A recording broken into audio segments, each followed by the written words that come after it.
सभी साधकों को प्रणाम। जगत जननी और जगत पिता देवों के देव महादेव की असीम अनुकंपा और कृपा दृष्टि से हम सब गुरु गीता महात्मा गुरुतक चिंतन का पठन पाठन कर रहे हैं। साथ में ही उसका मनन और जनन चिंतन की भी चेष्टा कर रहे हैं।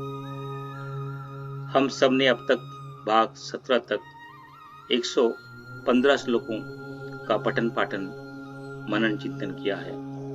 आइए अब हम आगे भाग 18 में 116 से लेकर के 123 श्लोकों तक की चर्चा करते हैं। गुरु गीता महात्म्य भाग 18। सभी साधकों को सादर प्रणाम।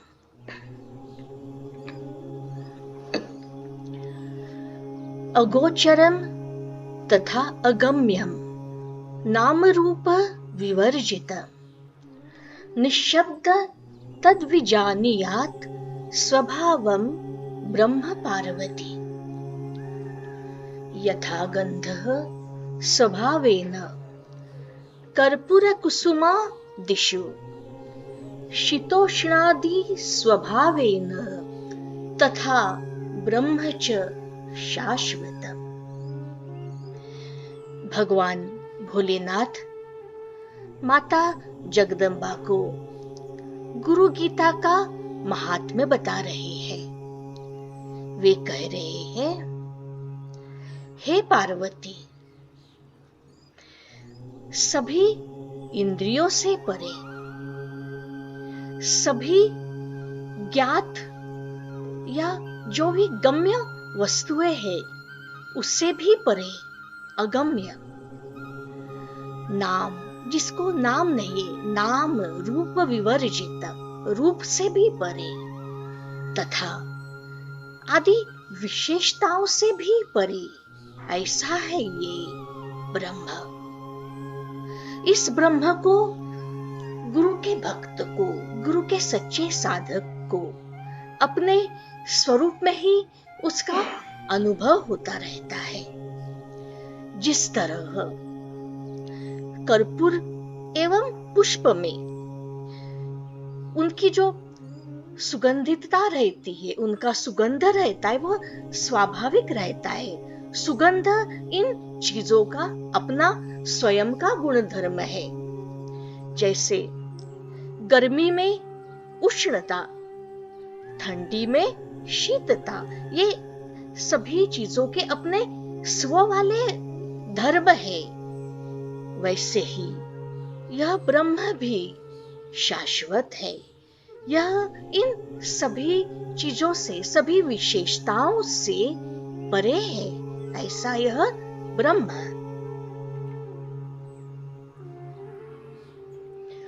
स्वयं तथा विधो भूत्वा स्थातव्यं यत्र कुत्रचित् कीट भ्रमरवत् तत्र ध्यानं भवति तादृशम्। गुरु ध्यानं तथा कृत्वा स्वयं ब्रह्म मयो भवे पिंडे पदे तथा रूपे मुक्तो असौ नात्र संशयः। भगवान शिव कह रहे हैं कि यह श्री गुरु सद्गुरु ही साक्षात ब्रह्म है। यह ब्रह्म के रूप में ही सर्वत्र स्थित है। सर्व संसार में यह व्याप्त है। जिस प्रकार भ्रमर के सानिध्य में जब एक कीटक आ जाता है, भ्रमर तो हूं करके ध्वनि करता रहता है और वही ध्वनि को सुनते सुनते वह कीट भी भ्रमर बन जाता है, भ्रमर ही बन जाता है। उसी प्रकार जीवात्मा भी भले शुरुआत में उसके अंदर ब्रह्म के गुण ना भी हो, परंतु जब यह जीवात्मा ब्रह्म का ध्यान करने लगता है, अपने सद्गुरु का ध्यान करते करते ब्रह्म ही हो जाता है, ब्रह्म सा हो जाता है, ब्रह्ममय हो जाता है। इस प्रकार अपने चित्त में सच्चे भक्त को, शिष्य को सद्गुरु का ध्यान करते रहना चाहिए। और यही मार्ग है कि शिष्य ब्रह्म की प्राप्ति कर सके, ब्रह्म सा हो जाए। और तथा ब्रह्ममय होने के बाद यही भक्त पिंड, पद और रूप से मुक्त हो जाता है। इसमें कोई भी शंका नहीं है।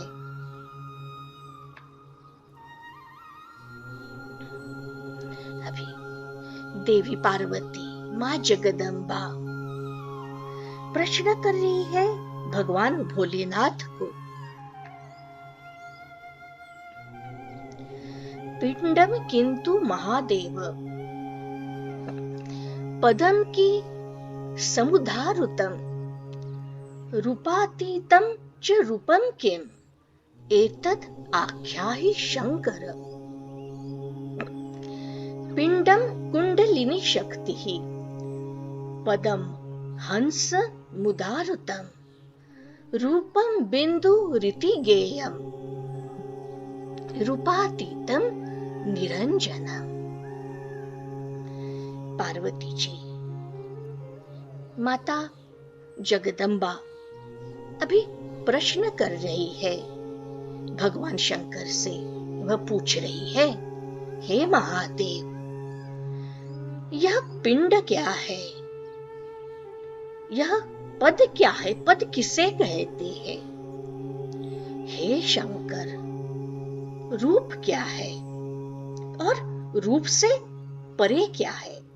इसे आप मुझे विस्तार पूर्वक समझाइए। भगवान भोलेनाथ माता के प्रश्न का, माता की शंका का समाधान करते हुए उसे कह रहे हैं, हे देवी, कुंडलिनी शक्ति ही पिंड है।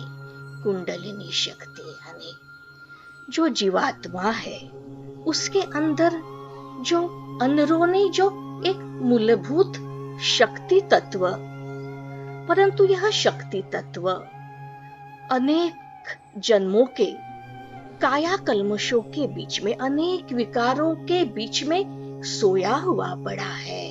और जब यह कुंडलिनी शक्ति विकारों से ग्रसित है, तब उसे पिंड कहते हैं। हंस को पद, अभी हंस यानी शुभ्रता, हंस यानी पवित्रता। यह कुंडलिनी शक्ति है, अभी तो विकारों से भरी हुई है, तो उसका डेस्टिनेशन, उसका जो ध्येय है क्या है? वो हंस, वो पद, उसको बस यात्रा करनी है उस पद तक जाने की। और पद पे कौन है? हंस। वह पवित्रता, निर्मलता। परंतु यह यात्रा वो करे कैसे? जब धीरे धीरे, होले होले, जब यह कुंडलिनी शक्ति पिंड से अगर जागृत हो जाती है, थोड़े बहुत विकार उसके निकल जाते हैं, काया कल्मशों से थोड़ी जागृत हो जाती है, तो तुझे उसे एहसास होता है कि उसे उस मार्ग का अनुसरण करना है कि वो हंस तक पहुंच सके, उस पद तक वह पहुंच सके। बिंदु को रूप कहते हैं। भले वो बिंदु है, परंतु है तो आकारी, है तो एक रूप ही। इसलिए यहाँ पे भगवान भोलेनाथ कह रहे कि बिंदु ही रूप है। और रूपातीत, निरंजन, निराकार, जिसे हम किसी आकार की संज्ञा नहीं दे सकते, उसे हम बिंदु भी नहीं बोल सकते, निराकार, उसे रूपातीत कहते हैं। भगवान भोलेनाथ आगे कहते हैं, पिंडे मुक्ता, पदे मुक्ता, रूपे मुक्ता, वरानने, रूपातीते तु ये मुक्तास्ते मुक्ता नाम संशयः स्वयं सर्वमयो भूत्वा परम तत्वं विलोकयेत् परात् परतरं नान्यत् सर्वमेतन्निरालयम्।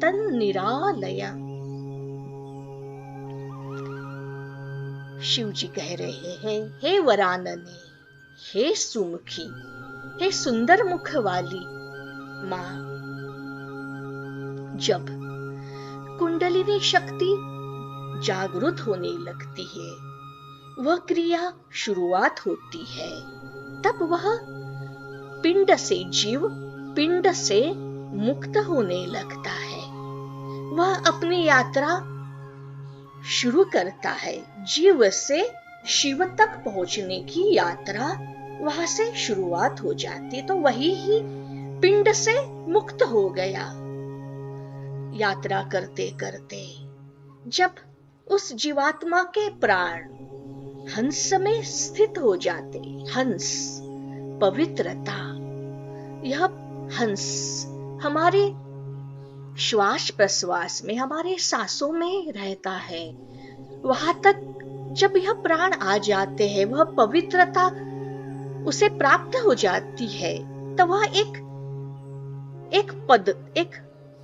मील का पत्थर वह पार कर लेता है प्राण, और वह पद से मुक्त हो जाता है उसके आगे की।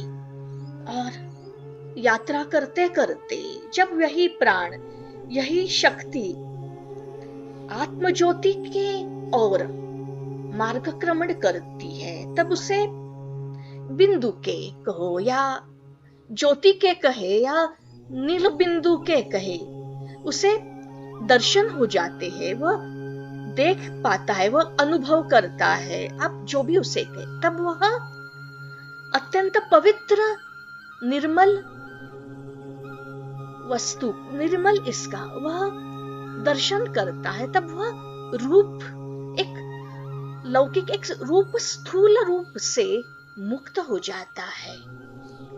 उसके और भी मार्ग पे चलते चलते जब यही प्राण, यही शक्ति निरंजन, निराकार, कोई आकार नहीं, अभी कोई विकल्प भी नहीं, ऐसी स्थिति में अभी उसे किसी भी चीज के दर्शन होए या नहीं होए, उस स्थिति में हो जाता है, तब वह यथार्थ में मुक्त हो जाता है। अब कुछ दिखे या ना दिखे, कुछ बोले या ना बोले, यथार्थता, और यही निसंशय मुक्तता है। ऐसा मुक्त पुरुष सर्वमय हो जाता है। सभी संसार के सभी वस्तुओं में वह उस परम तत्व को देखता है, वह ब्रह्म को देखता है। अभी उसका ब्रह्म उसके तक ही सीमित नहीं है, उसके अपने ध्यान तक ही सीमित नहीं है, वो सर्वात्मक हो जाता है, सर्वमय, हर अणु रेणु में, हर जड़ चेतन वस्तु में, सभी जगह वह परम तत्व को देखता है, अनुभव करता है। इसी सत्य का वह अनुभव करता है कि वहां तो दूसरा कोई था ही नहीं, और इसी आत्म तत्व से बढ़कर, इस परमात्मा तत्व से बढ़कर और कोई श्रेष्ठ कुछ है ही नहीं, अन्य कोई है ही नहीं। और ऐसा अनुभव जब उस जीवात्मा को, उस भक्त को, उस साधक को हो जाता है, तो वह संपूर्णतः निश्चिंत होता है, निराश्रय होता है। अभी उसे स्वावलंबी हो जाता है, वह अभी उसको किसी आश्रय की भी जरूरत नहीं होती है। परमपिता परमेश्वर और जगत जननी पिछले श्लोकों में हमें बताते हुए कहते हैं कि इंद्रियों से परे अगम नाम रूप आदि से जो परे सबसे रहित ब्रह्म का अनुभव है वह गुरु ही करवाता है, और वह अनुभव जो है शिष्यों को अपने ही स्वरूप में होता है। स्वयं गुरु ही ब्रह्म है, वह सर्वत्र स्थित है। जिस तरह से भ्रमर के सानिध्य में आने पे कीट भी भ्रमर हो जाता है, उसी तरह से शिष्य उस गुरु चेतना ब्रह्म चेतना का ध्यान करने से स्वयं जो है ब्रह्म स्वरूप हो जाता है, गुरु स्वरूप हो जाता है। इसलिए शिष्यों को चाहिए कि चित्त में सदैव सतगुरु का ध्यान करे। वह जब सतगुरु का ध्यान अपने चित्त में करता है, निरंतर करता है, तो शिष्य ब्रह्ममय हो जाता है और वह पिंड पद रूप से मुक्त हो जाता है, मोक्ष हो जाता है। इस पर जगत माता हम सबको कोई भ्रांति न रहे, हम सबको कुछ भ्रांति न को मिटाने के लिए यह पिंड क्या है, पद क्या है, रूप क्या है, इससे मुक्ति कैसी होती है, इसी के प्रश्न में, इसी के उत्तर में एक प्रति प्रश्न करती हैं, ताकि हम सब प्राणियों को यह अच्छी तरह समझ में आ जाए कि जो है पिंड पद रूप क्या है और उससे कैसे मुक्ति प्राप्त होती है। तो महादेवी जगत जननी ये परमपिता से पूछती हैं कि ये पिंड क्या है, पद क्या है, रूप क्या है और रूप से परे क्या है। इस पर परमपिता परमेश्वर कहते हैं, कुंडली शक्ति पिंड है, हंस को ही पद कहा जाता है, बिंदु को ही रूप कहते हैं और निरंजन निराकार को ही रूपातीत कहते हैं। और जिसकी कुंडली जागृत हो जाती है वह वही जो है पिंड से मुक्त हो जाता है, और जिसके प्राण जो है हंस रूप बन जाते हैं, जिसके प्राण हंस में स्थित हो जाते हैं और जो है वह पद से मुक्त हो जाता है।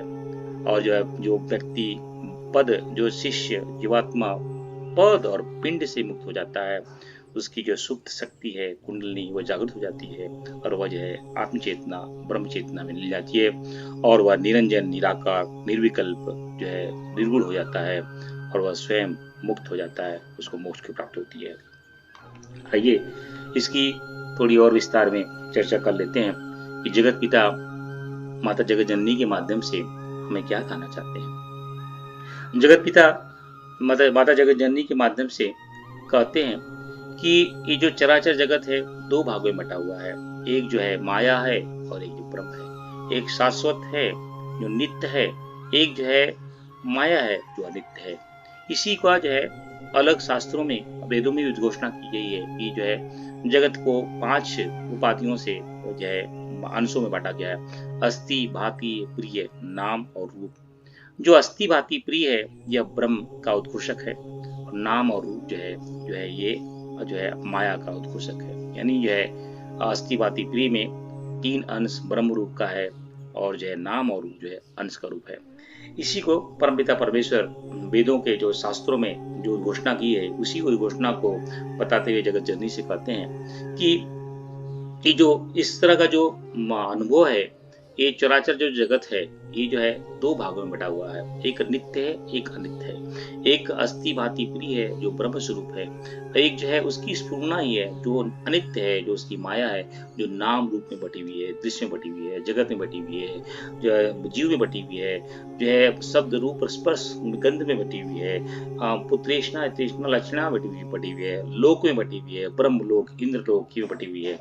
जब जो है ये जो है शिष्य गुरु की शरणागत होता है तो उसे यह ज्ञान होने लगता है कि यह चराचर जगत जो है वो गुरु में ही स्थापित है, वह ब्रह्म में स्थापित है, शिव में स्थापित है, और वह ब्रह्म का स्वरूप ही अस्थि भांति प्रिय है, वह गुरु का स्वरूप ही अस्थि भांति प्रिय है, वही सच्चिदानंद स्वरूप है। और उससे जो है भेद रूप से जो हमें माया दिखाई देती है वह अनित्य धर्मा है, वह तो नष्ट होने वाली है, वह परिवर्तनकारी है। इसलिए जो है शिष्य को यह ज्ञान जो है गुरु की शरणागति से ही प्राप्त हो जाता है और वह जो है वह अपना इस तरह का ब्रह्म का अनुभव अपने स्वरूप में करने लगता है। लेकिन उसकी शर्त यही है कि वह स्वयं जो है गुरु में अपने आप पूर्ण रूप से विलय कर दे, तो ही उसे ब्रह्म का अनुभव अपने स्वरूप में हो सकता है। इसलिए बारंबार जो है महादेव जगत पिता माता जगत जननी के माध्यम से बार बार यह कई श्लोकों में के माध्यम से बताने की चेष्टा करते हैं।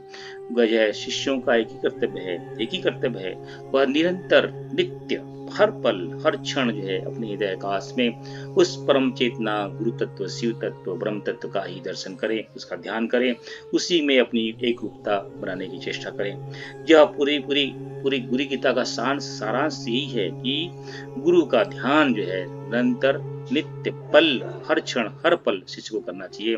अगर वह ऐसा करता है तो ही वह ब्रह्म के स्वरूप में का अनुभव करता है, वह ब्रह्मनिष्ठ बन जाता है, गुरुनिष्ठ बन जाता है, ओम का शिवनिष्ठ बन जाता है।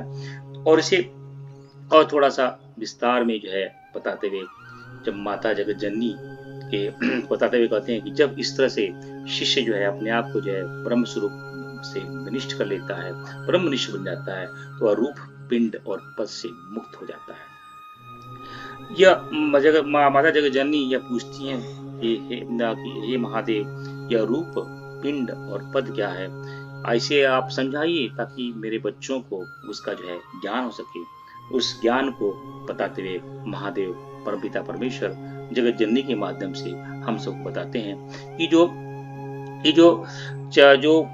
जीवात्मा है, जो जीवात्मा जो है 3 भागों से बनी हुई है। एक जो है उसका शरीर है, और दूसरा जो है उसके अंदर जो है सुप्त अवस्था में पड़ी हुई शक्ति है, और तीसरा जो है सुप्त अवस्था में उसका प्राण है। जो है यह तीनों जो है सुप्त अवस्था में है, रूप पिंड और पद। और रूप यानी उसका शरीर जो है, उसका जो शरीर बना हुआ है। पिंड यानी उसके अंदर जो सुप्त शक्ति है, जिसे कुंडलनी के नाम से परमपिता परमेश्वर घोषित करते हैं। और उसके अंदर जो है जो सुप्त प्राण है, उसे पद यानी जो है हंस के नाम से जो घोषणा करते हैं। जब शिष्य अपने आप को जो है गुरु चेतना में एकाकार कर लेता है, जब वह गुरु चेतना में ब्रह्मनिष्ठ हो जाए, गुरुनिष्ठ हो बन जाता है, शिष्य के तत्व को पूर्ण रूप से प्राप्त कर लेता है, तो जो है वह जो है इस पिंड रूप पद से मुक्त हो जाता है, और वह जो है ब्रह्म स्वरूप में ब्रह्म चेतना में जो है परम चेतना का जो है एकाकार हो जाता है, एक निष्ठ हो जाता है, और स्वयं वह निरंजन और निराकार बन जाता है। तो ये शिष्यों को चाहिए कि वह सदैव जो है गुरु चेतना में ही एकनिष्ठ रहें, गुरु सत्ता में एकनिष्ठ रहें, उनके प्राण में ही अपने प्राण को लगाएं, उनकी गति में ही अपनी गति को रखें। तो आइए थोड़ा समझते हैं कि रूप शरीर क्या है। शास्त्रों में उद्घोषणा की गई है कि जीवात्मा के दो शरीर होते हैं। एक बिंदु शरीर होता है, अर्थात जो माता पिता के अन्न से बनता है, वह शरीर जो बनता है उसे बिंदु शरीर कहते हैं। जब जो है यह जीवात्मा गुरु की शरणागति होता है, जो है गुरु से दीक्षा लेता है, गुरु में अपने आप को विसर्जन विलय और समर्पण करता है, तो जो है वह जो है बिंदु शरीर से का त्याग होकर के वह नाद शरीर बन जाता है, यानी वह जो है ब्रह्म स्वरूप बन जाता है, गुरु स्वरूप बन जाता है। यानी जो शरीर है, वेदों में घोषित 2 तरह के शरीर बताए हैं, पहला बिंदु शरीर और नाद शरीर। यह नाद शरीर की प्राप्ति जो है वह है गुरु दीक्षा से मिल सकती है, और गुरु दीक्षा तभी प्राप्त होती है जब शिष्य पूर्ण रूप से अपने आप को जो है गुरु चेतना में समर्पण विसर्जन और विलय कर देता है। जब शिष्य अपने आप को पूर्ण रूप से गुरु चेतना में समर्पण विसर्जन विलय कर देता है, तो उसका बिंदु शरीर है वह नष्ट हो जाता है, वह नाद शरीर बन जाता है। इस तरह से यह शरीर की परिभाषा जो है वेदों में की जाती है। दूसरा, हंस क्या है? ऋग्वेद का नाद बिंदु उपनिषद इसके घोषणा करता है कि जो ओम है वही हंस है, ओमकार की झंकार ही हंस है। हंस यानी ह यानी वो पिता परमेश्वर, स यानी जो है वह जीवात्मा। जब ये हंस यानी जब जो है उस परमपिता जो है जीवात्मा जो उस परमपिता परमेश्वर में एकाकार कर लेती है, तो वह हंस रूप बन जाती है, यही जो है पद कहलाता है। इसे नाद बिंदु उपनिषद में घोषणा करते हुए जो है वेद कहता है कि ओमकार को ही हंस कहा जाता है। उसका एक भाग जो है अकार ही दक्षिण भाग है, जो है उसका जो है उकार ही उत्तर भाग है, और उसका पूछ ही मकार है, और अधमाता ही शीर्ष भाग है। तो कहने का तात्पर्य है हंस ही ओमकार है, यानी वो ये ओम क्या है, जो है गुरु चेतना ही ब्रह्म चेतना है, गुरु ही उस ब्रह्म चेतना में लीन है, गुरु गुरु स्वयं ही शिव है, और जो है उसमें ही शिव ओतप्रोत है, ब्रह्म ओतप्रोत है। यानी गुरु की वाणी से निकली हुई एक एक शब्द जो है ओमकार स्वरूप होता है, ओमकार की झंकार होती है। जब जो है शिष्य जो है अपने आप को जो है उस गुरु चेतना की जो है वाणी में एकाकार कर लेता है, गुरु चेतना से द्वारा दी गई जो है मंत्र दीक्षा है, गुरु चेतना गुरु के आदेश का जब पालन करता है, क्योंकि गुरु की वाणी ही ओमकार की वाणी है और नाद है, उस नाद को जो है एकाकार जो है अपने आत्मसात करता है, तो जो है वह जो है हंस की गति को प्राप्त कर लेता है। यानी उसके अंदर जो ओमकार का जो प्राण है वो चलयमान हो जाता है। यानी जब शिष्य जो है शिष्य का जो प्राण है जो है गुरु चेतना के ओमकार स्वरूपी गुरु की वाणी में एकाकार हो जाता है, तो जो है जो वेदों में उद्घोषित जो प्राण हंस बताया गया है, जो ओमकार का स्वरूप बताया गया है, वह जो है एकाकार जो है जागृत हो जाता है, और सुप्त अवस्था में पड़ी हुई प्राण चेतना वह जो चलायमान हो जाती है, वह शक्ति को जो है चलायमान होती है, प्राण चलायमान होने से वह हंस रूपी बन जाता है, और ये हंस ही यह ओमकार ही जो है सुप्त अवस्था में पड़ी हुई जो है जीवात्मा की शक्ति को चलायमान कर देता है, और वह जीवात्मा जो है उसके मूल से निकल करके ब्रह्म में लीन हो जाती है, और शिव जो है जीवात्मा जो है शिव आत्मा बन जाता है, शिव बन जाता है, गुरु बन जाता है, ब्रह्मण्ड बन जाता है। तो यह है हंस। इस तरह से परमपिता परमेश्वर माता जगत जननी के माध्यम से समझाते हुए कहते हैं कि जब प्राण हंस में स्थित हो जाता है तो वह पर से मुक्त हो जाता है, और शिष्य को आत्मज्योति का नील बिंदु के दर्शन हो जाते हैं, और वह अपने रूप से मुक्त हो जाता है, निरंजन बन जाता है, निराकार बन जाता है, निर्विकल्प बन जाता है, और उसी स्थिति में अपने आप को स्थित करके मुक्त हो जाता है। क्योंकि जो उसका शरीर है जब वह बिंदु शरीर से नाद शरीर बन जाता है जो है, यानी यह गुरु की शरणागति कर लेता है, तो जो है वह जो है नाद शरीर बनने से जो है गुरु का जो भी नाद है वह आत्मसात कर लेता है। आत्मसात करने से उसके अंदर जो है हंस के रूप में जो है प्राण शक्ति जो है पड़ी हुई है वह जो है जागृत हो जाती है, और वो प्राण शक्ति जो है प्राण जो है उस शक्ति जो सुप्त अवस्था में है उसको खींच करके जो है उस जीवात्मा से परमात्मा में लीन कर देता है, उससे स्वयं ही परमपिता परमेश्वर परम ब्रह्म में एकाकार कर लेता है। यानी यह जब जो है शिष्य जो है अपने आप को गुरु चेतना में लीन कर देता है, तो जगत पिता जो है परमेश्वर महादेव सदाशिव माता जगत जननी के माध्यम से बताते हुए कहते हैं कि वो जो है वह स्वयं जो है अपने आप को जो है गुरु में ही पाता है, शिव में ही पाता है, और ब्रह्म में ही पाता है। क्योंकि इसलिए सभी शिष्यों को यही आदेश है वह सदैव निरंतर जो है उस परम चेतना गुरु का ही ध्यान करें, गुरु की वाणी को ही सुने, गुरु के बताए हुए आदेश का ही पालन करें, गुरु के मार्गदर्शन पे चलें।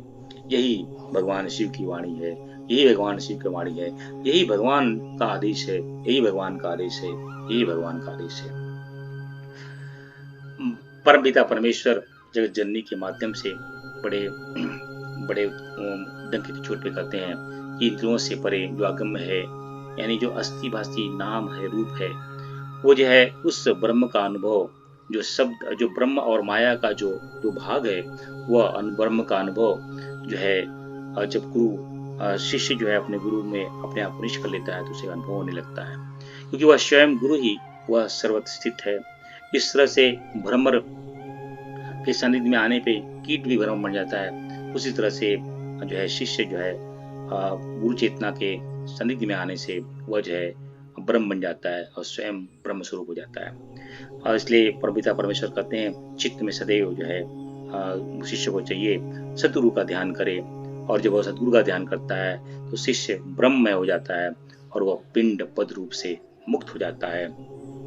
माँ देवी के प्रश्न को उत्तर प्रश्न करने पे बड़े विस्तार से जगत पिता जो है पिंड क्या होता है, पद क्या होता है, रूप क्या होता है उसकी विवेचना करते हैं, और किस तरह से साधक जो है अपने आप को जो है नाद शरीर में एक निष्ठ करके जो है उस गुरु की वाणी को आत्मसात करके पद को हंस को चलायमान करके जो है शक्ति को जो है ऊपर चलायमान करता है और जो है वो जो सुप्त अवस्था में शक्ति पड़ी हुई है उसको जो है ऊपर तक ले जाता है और पिंड को तोड़ करके वह स्वयं जो है ब्रह्म स्वरूप, गुरु स्वरूप, शिव स्वरूप बन जाता है और वह जो है सभी पदों से मुक्त हो जाता है और स्वयं निरंजन, निराकार, निर्विकल्प होकर के मुक्ति अवस्था में रहता है, मुक्ति अवस्था में रहता है। यही यथार्थ सत्य है, यही यथार्थ सत्य है, यही शिव की वाणी है, यही शिव की वाणी है। जगत पिता और जगत जननी के चरणों में कोटि कोटि नमन बंदन। जिनके कृपा से, इनके अनुकंपा से यह तत्व ज्ञान हम सबको प्राप्त हो रहा है। यह आत्मज्ञान, तत्व ज्ञान, गुरु ज्ञान, ब्रह्म ज्ञान, शिव ज्ञान सदैव इस तरह हम सबको मिलता रहे। इसी के उनके चरणों में प्रार्थना रहेगी, इसी चरणों में प्रार्थना रहेगी, ऐसी उनकी चरणों में प्रार्थना रहेगी। तस्मै श्री गुरुवे नमः, तस्मै श्री गुरुवे नमः। इदं गायत्रीदं नमः, इदं गायत्रीदं नमः, इदं गायत्रीदं